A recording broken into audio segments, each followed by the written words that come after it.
Okay, hi students. I'm going to try to talk to you about DNA replication because I know it's been confusing trying to learn it online. And if we were in school, we would be working on this with a model. So I tried to draw this out to help walk you through this because I know some of you, your heads are spinning when we talk about DNA replication. So remember, DNA is double-stranded, right? You already know that. We're comfortable with that concept. So I've drawn a double helix here. And I made one strand blue, and you can see that here, unless you're colorblind, in which case, if you are colorblind, let me know, and I'll think about another way to teach this. And here's the orange strand, okay? So this is our original double helix. And the body says, okay, I need to make more DNA because the cell is gonna split from one cell into two cells, right? And each new cell needs DNA. So what's gonna happen over here, there's an enzyme called helicase, okay? I have got this represented with a pair of scissors. You can think of helicase as a pair of scissors that are going to cut open these hydrogen bonds, right? So what's keeping this C and this G together is something called a hydrogen bond. What's keeping this G and this C together? Another hydrogen bond. This A and this T, you guessed it, attached by a hydrogen bond. So helicase is an enzyme that can bust open these hydrogen bonds, right? So that's what's happening over here. As helicase moves down the double helix, it separates the strands. So the bases on either side are no longer attached. So here we have strand 1, and I'm representing that by orange, and strand 2 is represented by blue. Where these are opened like this, that's called a replication fork, okay? And down here, helicase hasn't gotten down here yet, so you can see that they're still connected in a double strand where helicase hasn't moved down the DNA that far yet, okay? So all we've done so far is we've taken the original DNA and we're separating it. We're breaking those hydrogen bonds. Now we're gonna come over here.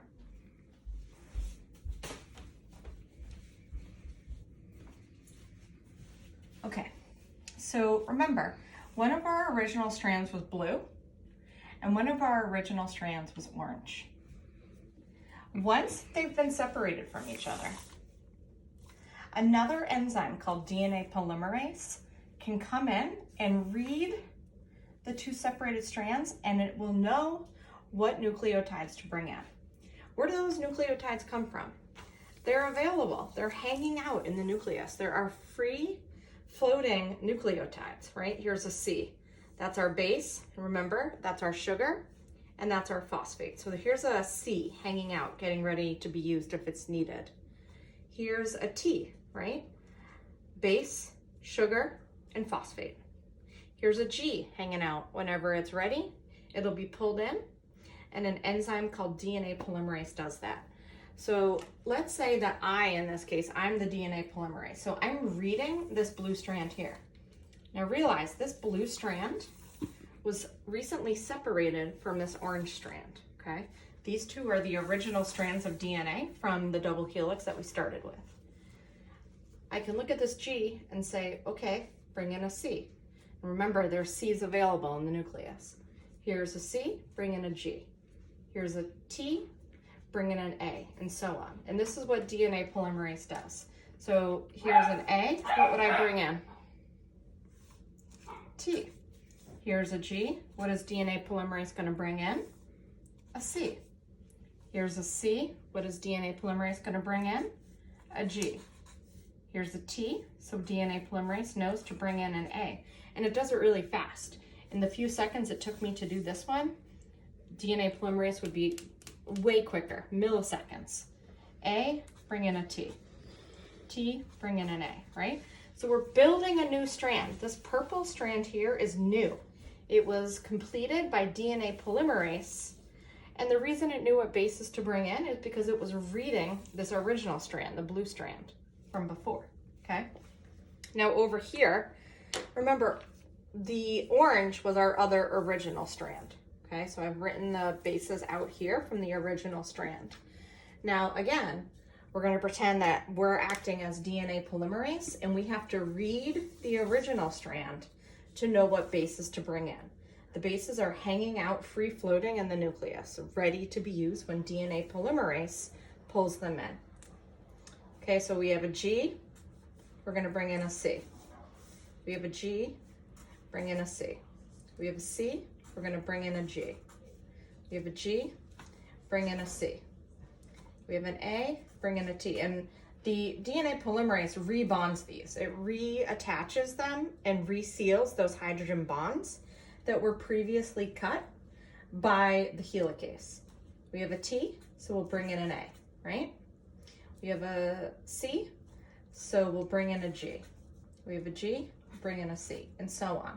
And in this way, we're making a new strand of DNA by reading one of the original strands. Now, when we finally go over to here, look at this. We have now 2 new double helixes. Remember in the beginning, we had 1 double helix that had 1 blue strand and 1 orange strand. Where did that orange strand go? Here it is.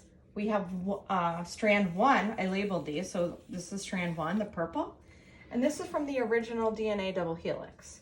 The green one is newly built from DNA polymerase. So you can see that this new double helix has 1 old strand and 1 newly built strand. Same thing on this double helix. Remember, our original double helix was orange and blue. Where did that blue strand go? Here it is. So here's the blue strand. Where did this purple strand come from? This was newly built by DNA polymerase. So this orange strand and this blue strand used to be connected in a double helix. Helicase separated them, and then both were available to be read by DNA polymerase to bring in new bases. This is called semi-conservative replication because each new double helix has 1 old strand, okay? This double helix has that orange strand from the original DNA. This double helix has that blue strand from the original DNA. Each double helix also has 1 new strand, in this case represented by green and purple, okay? So if you look at these new double helixes, do these bases match up with our original double helix? Let's see. We have G to C. Do we have G to C over here? Yeah. C and G, C and G. A and T, A and T. T, A, T, A. A and T, A and T. Now, let's go make sure that they both match up with our original strand. If all was done well and correctly, C to G, yep. G to C, A to T, A to T. Okay, everything from our original double helix, all of these letters and the way they're paired up are matching on our new double helixes. So the whole reason that DNA knows how to do what we call replicate is because these split open and both of these are available to be read, and we call these templates, okay, because then DNA polymerase can come in and read these and bring in the appropriate matching bases. Okay, so once these strands are separated by the helicase enzyme, these are called templates. DNA polymerase quickly comes in, matches up the bases, and before too long, you have 2 double helixes, and where in the beginning you only had 1.